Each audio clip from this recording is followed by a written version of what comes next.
ಪ್ರತಿ ಎಕರೆಗೆ 50,000 ರೂಪಾಯಿ ರೈತರಿಗೆ ಹೇಗೆ ಮುಟ್ಟುವಂಥ ವ್ಯವಸ್ಥೆಯನ್ನು ಕೂಡ ಮಾಡ್ತೇನೆ.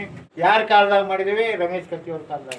ಕೇರಿ ಮಂತನ ಬೇರೆ ಅಲ್ಲ, ಕತ್ತಿ ಮಂತನ ಬೇರೆ. ವೇದಿಕೆ ಮೇಲೆ ಆಸೀನರಾದ ಚಿಕ್ಕೋಡಿಯ ಶ್ರೀಗಳ ಚರಣಕಮಲಗಳಲ್ಲಿ ವಂದಿಸಿ, ಮಾಜಿ ಸಂಸದರು ನಮಗೆ ಅತ್ಯಂತ ಹಿರಿಯರು ಮತ್ತು ಹುಕ್ಕೇರಿ ಮಂತನ ಬೇರೆ ಅಲ್ಲ, ಕತ್ತಿ ಮಂತನ ಬೇರೆ ಅಲ್ಲ.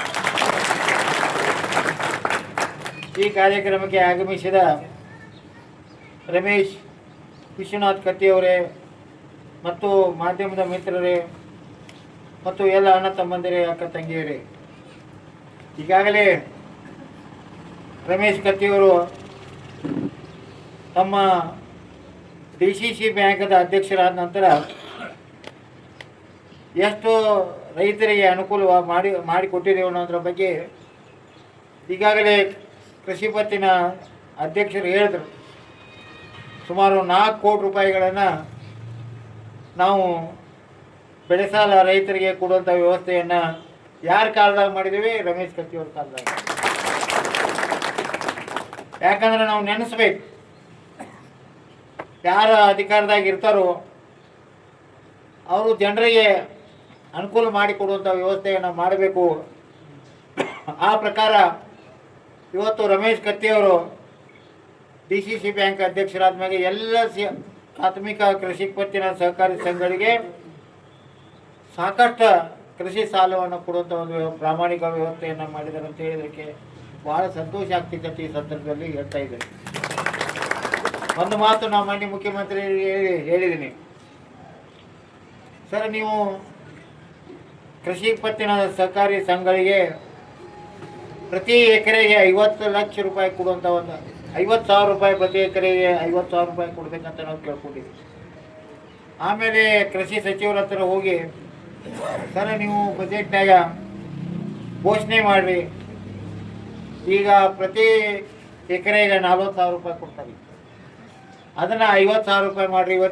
ಇವತ್ತಿನ ಪರಿಸ್ಥಿತಿಯಾಗ ಕೃಷಿ ರೈತರಿಗೆ ಸಾಲದ ಅವಶ್ಯಕತೆ ಐತೆ ಅಂತ ಹೇಳಿದಾಗ ಮುಖ್ಯಮಂತ್ರಿಗಳು ಹೇಳಿದರು, ಬಜೆಟ್ನಾಗ ಘೋಷಣೆ ಮಾಡೋಕ್ಕಿಂತ ಒಂದು ಪ್ರಸ್ತಾವನೆ ಕೊಡಪ್ಪ, ನಾವು ಮಾಡಿಕೊಡ್ತೇವೆ ಅಂತ ಹೇಳಿದ್ದಾರೆ ಅವರು. ಅದಕ್ಕೆ ನಾನು ಹೋರಾಟ ಮಾಡಿ ಬರುವ ದಿನಗಳಲ್ಲಿ ಪ್ರತಿ ಎಕರೆಗೆ 50,000 ರೂಪಾಯಿ ರೈತರಿಗೆ ಕೈಗೆ ಮುಟ್ಟುವಂಥ ವ್ಯವಸ್ಥೆಯನ್ನು ಕೂಡ ಮಾಡ್ತೇನೆ. ಮತ್ತೊಂದು ಮಾತು ಹೇಳಿದ್ರು, ಬಂದ ಮ್ಯಾಗ ನಿಮ್ಮ ಸಂಕೇಶ್ವರದಿಂದ ಕನಕಲಾಡ್ ತನಕ ಒಂದು ಬಸ್ ಪ್ರಾರಂಭ ಮಾಡಿರ್ತೇವೆ. ಹಲವಾರು ವರ್ಷಗಳಿಂದ ಆ ಬಸ್ಸು ನಡೀತಾ ಇತ್ತು. ಆದರೆ ಕಳೆದ ನಾವು 4-5 ವರ್ಷದಲ್ಲಿ ಆ ಬಸ್ಸನ್ನು ಬಂದ್ ಮಾಡಿದರು. ಯಾಕಂದ್ರೆ ನಾವು ಇವತ್ತು ಅವ್ರು ಹೇಳಿದ ನನ್ನ ತಲೆಯಾಗ ಬಂದು ಕಡಕಲಾಟ ಯಾರು ಊರಪ್ಪ ಅಂದ್ರೆ ರಮೇಶ್ ಕತ್ತಿ ಅವರು. ಇದು ಮಾಡಾಕಬೇಕಲ್ಲ, ಯಾಕಂದ್ರೆ ಖಡಕಲಾಟ ಊರು ತಾಯಿ ಊರ, ರಮೇಶ್ ಕತ್ತಿ ಅವರು ಉಮೇಶ್ ಕತ್ತಿ ಅವ್ರ ಊರ ತಾಯಿ ಊರ ಖಡಕಲಾಟ. ಆ ಒಂದು ತಲೆ ವಿಚಾರ ಇಟ್ಕೊಂಡ ತಕ್ಷಣ ನಾಳೆ ಅಥವಾ ನಾಡ್ದ ಆ ಬಸ್ಸನ್ನು ಪ್ರಾರಂಭ ಮಾಡ್ತೇನೆ. ಈ ಸಂದರ್ಭದಲ್ಲಿ ನಮ್ಮ ಸಂಸ್ಥೆಗೆ ಏನಾದರೂ ಸಹಾಯ ಸಹಕಾರ ಬೇಕಾದ್ರೆ ರಮೇಶ್ ಕತ್ತಿ ಅವ್ರು ನಂಗೆ ಹೇಳ್ಬೇಕು, ಇಲ್ಲಿ ವಾಟಕ ದುಡ್ಡು ಕೂಡ ಅಂತ ಹೇಳಿದ್ರೆ